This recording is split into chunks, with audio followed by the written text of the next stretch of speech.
What's going on, guys? Welcome to our Indianola Drive project. So I'm going to flip you around here real quickly just so that we can jump into our scope. We're going to have a door that's going to be going in this area. It's going to be really to try and open up the space. It'll be 12 feet wide, opening in the center. And then we're going to fill in this archway, frame that all in. So I'll take you to the other side of the wall to show you what we're looking at. But we're going to have this area opened up so that this is more of a natural walkway to the restroom right here, or a hallway to the restroom right there. In this bedroom, this is going to become, we're trying to make it more of an extension on the living space. So that closet system is coming out. We're going to technically lose a bedroom in the house, but if they want that back, we can always just frame it back whenever they're ready. So anyways, wall's gonna go here, hallway like we said, and then this is the next part of our project. We are going to be ripping out the door and window right here and putting in a new western slider. So it's gonna be 12 feet wide, it'll be 4 panels. So it should be OXXO is our way that we would say that. So we've got 2 stationary on the sides, the operables in the middle, and then part of our height is going to be restricted by the patio that we have out here, but we're going to set a beam that runs all the way across to transfer the load because we do have a second story, and then we'll be able to frame everything underneath it. We're going to have some baseboard put back that we'll need to do some patching with that and the flooring. We've got some electrical that we're going to move throughout the project because obviously with part of these walls getting moved around, some of this is going to have to go away or just be moved. We're going to be adding some sconce lights to the outside, or there's already a sconce light there, but kind of splitting it. And yeah, so we're going to go through, get ready to do our prep, and then I've got this GoPro that I bought it a long time ago. That's what we did our time lapse on previously, but it wants to work one job, not work the next job. So hopefully we get a time lapse that should be starting right. All right, so we're starting with our RAM board and we're taping it off to the baseboard right there. And we're starting with the perimeter of the room because then we'll be able to tape all the RAM board to itself essentially. And then we only did half the room over there because we'll get the plastic walls up to section everything off. And then we're going to go through, throw the X board down, get it all wrapped up so we can get into demo. All right, guys, let's take a look at what our prep looks like. We've got the plastic and zip wall all done, RAM board in the heavy work areas. We've got the X board down in a couple of the areas that aren't going to be as heavy traffic. We used this new tape on our corners. This is a seam tape for putting 2 pieces of plastic together. So it's something new that we're trying, but so far it's holding really well. And I'm hoping that we're going to have a long time where that sticks before we have to even think about redoing it. But everything's done. We've got our nice big zipper here that rolls up onto our hooks, then it goes all the way down. So that way we can be working on this area, working on this area. We have plenty of space all around, and we're not going to be getting that everywhere else. The other thing, like we always do, cover our vents with, we're doing plastic this time since they're a little bigger rather than using the tape. We've got a fan in here that we covered in plastic, a vent over to the side. The fan that we covered in plastic, it's mostly just for dust, keeping the dust off of it. We've got our RAM board in here, X board in here as well. We essentially used all our RAM board, so we did the X board, even though we're gonna be demoing this out, but we'll just pay attention to it, and X board's fine. So it's 20 mil, RAM board's 40 mil, I believe. But it's a lot thicker than builder's paper or anything else, so it's not like tile or anything that we're going to be dropping on it. But that's all done. You'll notice we've got everything essentially sealed to the baseboard, even in areas where we're going to be taking the baseboard out. The reason why we're doing that was mostly just to hold everything in place while we got all the stuff down, and I may have explained that already in our time lapse, but whatever.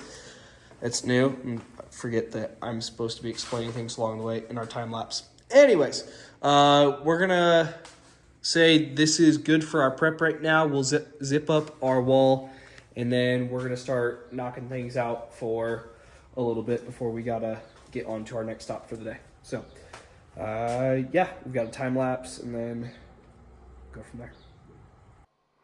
All right, we're taking the fine tool and cutting the joint between the wall and the ceiling to separate the tape that is up there that's underneath the drywall. That way, as we're pulling the sheets off the wall, we're not peeling it off of the ceiling as well. It's pretty common that we can actually even sometimes just peel paint off. So get that all separated, and then we'll run through with the sledgehammer and bash out a line around 4 feet high, so that we can start to work on grabbing big pieces off the wall. So sometimes they will chunk off, but yeah, so should have a bigger piece coming in here in just a second. But just pulling all of that apart, and then we'll go to the other side of the wall here in a bit and mark where the wall ends, so that as we start to remove the drywall on the other side, we don't remove any of the stuff that we don't want to.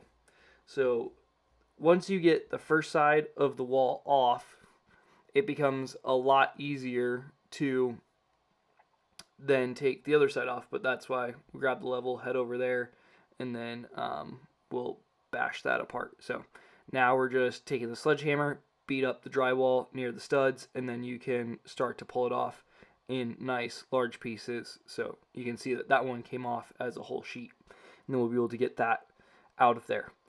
Now we're going to go through and start pulling the studs apart. They had some of that lateral bracing in there, so get that removed. And then you'll see the Romex that's running in between the stud. And what I like to do is take the stud down and then break the bottom of the stud with the hammer and pry bar so that I can sneak the Romex out. I want to be careful as I'm doing this because we don't want to cut any of the Romex when we're twisting a stud out of there. But that's how I like to do it. I'll take the hammer and just essentially split the wood so that we can get it out of the pinched position. So now just going through, trying to get all the cross bracing out of there. This part was a little bit thicker, and so this took me a second. Oh, I think that one split right where I wanted it to. So I was able to sneak that one out. There's the second one in there. But yeah, got all that done, and then eventually we were going to have to disconnect the Romex that was running inside the wall and then run it up through the ceiling. So getting the rest of the drywall off, the corner bead, we ended up taking this to the corner, and then we stopped the recording because I think the battery ended up dying right about here. All right, guys, old habits die hard. So if you've been following along with the channel, what does that mean? Well, we start recording or we'll start working and then forget to film for a while, and then we have this update where a whole bunch of stuff has happened. And again, a whole bunch of stuff has happened. So let's get into it. Last you guys saw was the probably time lapse of the demo, and then I think it cut out because the battery died or whatever. But our framing is done, so we're ready for our interior door over here. This is not a load-bearing area, but we just turned some 2x6s sideways to make sure that it's not going to sag with the span through our little kickers up there, so that we can screw off all our drywall. Everything's been redone for the electrical. A lot of the extra wire we just kind of kept inside the wall. We moved our switches from where they were right here, and you can see the spot on the floor. Pushed them back to that wall. We eliminated one of them, which was for the half-hot outlet over there. And now that's just going to be a continuous hot outlet. Since this is going to be an open wall space, we put an outlet right there because we need to have an outlet within 6 feet of anywhere on the wall. And then we had our switch moved for that light to right here, which was originally over here. So we also ran a new outlet down here because, once again, 6 feet off the wall. Inside of here, we've got this outlet that can service this whole area. Let's look at the fun stuff first.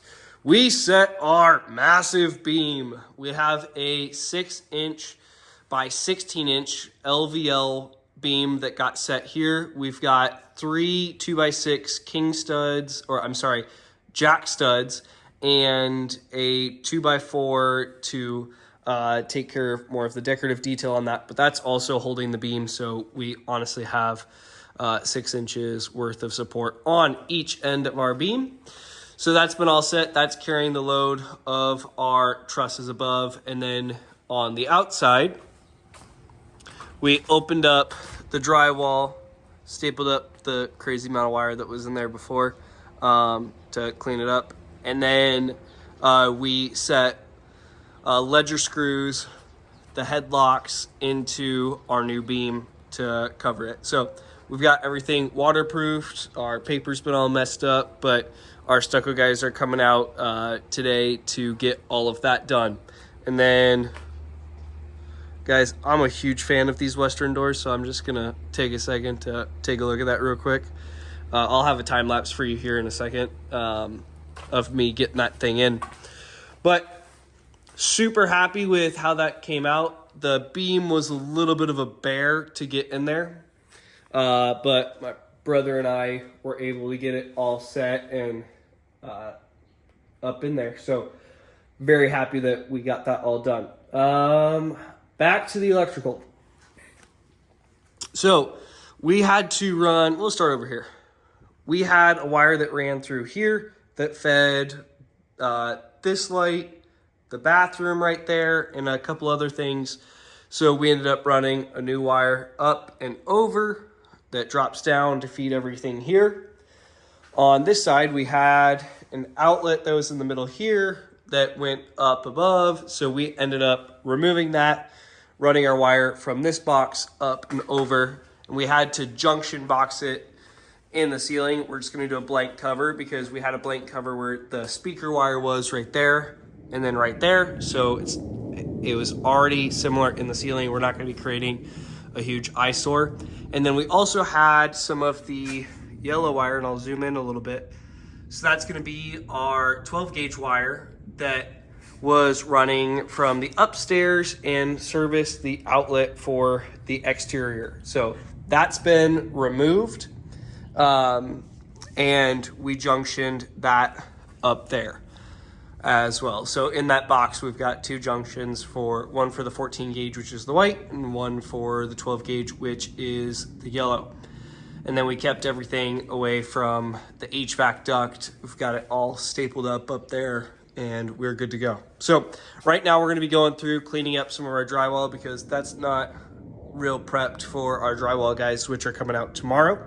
And then before we do that, we've got one more electrical thing to run over for our sconce lights that are gonna be on the exterior. So we've got one that's going there and one that's going over there. So we got to get that wire that's sticking out of the wall into the box, and then one that jumps from there all the way over to the other side. So a lot of progress for what we've done so far. We've got a decent amount left to wrap this thing up, but we've got stucco guys coming today, so they'll take care of our exterior. We've got drywall guys coming tomorrow, so they'll get drywall done on the inside. After that, we have our interior door that we'll be able to set right here. We're gonna have our baseboard that'll be ready to go, and then we've got our floor repair that we'll be doing as well on some of these open spaces from where we demoed everything out. So we are drawing this thing to an end, but still a decent amount ahead of us. I have no idea how I'm breaking these videos up because obviously we missed a lot, but we'll figure it out. If this is the end, see you on the next one. If this is just a continuation, see you in a second.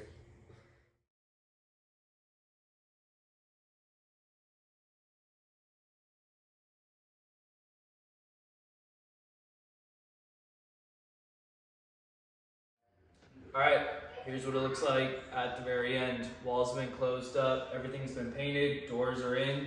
So we're excited to be wrapping this one up right now. We've got this slider right here that was put in, and each of these panels are designed to be able to slide. In this application, the customer asks us to freeze the back panels on each side so that it matches our large slider that we've got installed. But we've got the baseboard put back in. We've got returns everywhere on our baseboard when it comes up to the doors. And then, I guess I'll bring you in here. We've got the floor put back. We ended up having to tear it out, put a couple rows of matching flooring in. We were able to source what the customer had before, and then redo it with our pieces right there. So we've got new light fixtures up over here and then towards the garage door, but we'll just look at that one. All of our stuff has been reset, and so everything came out really well. Drywallers killed it with our transitions in all the areas. Super happy with all the detail that they put into that. So I'm sure the lighting's gonna be bad as I step into the bright area, but I know I stopped on it before, but I love the Western slider that we put in. It really just opens up this whole space as far as compared to what it looks like at the beginning with the window and the single slider. So we'll step outside, and then I want to take a look at where we ended up with the lights. And then we're just watching our step right now because we've got fresh concrete to match the curb style down here on the bottom. And then I'll have Logan swing out here so that we can take a look. We were able to get light fixtures that were very rectangular and match with our door here. Drywall guys killed it over here as well. Stucco guys killed it. Super happy with all of them and what they did. So really creates more of that modern look in this area. It's going to be a lot more functional for our customer. Super happy about it. Super proud to be wrapping this one up. So until next time, hope your hammer stays accurate, your Wi-Fi fast, drink that chocolate milk. See everybody.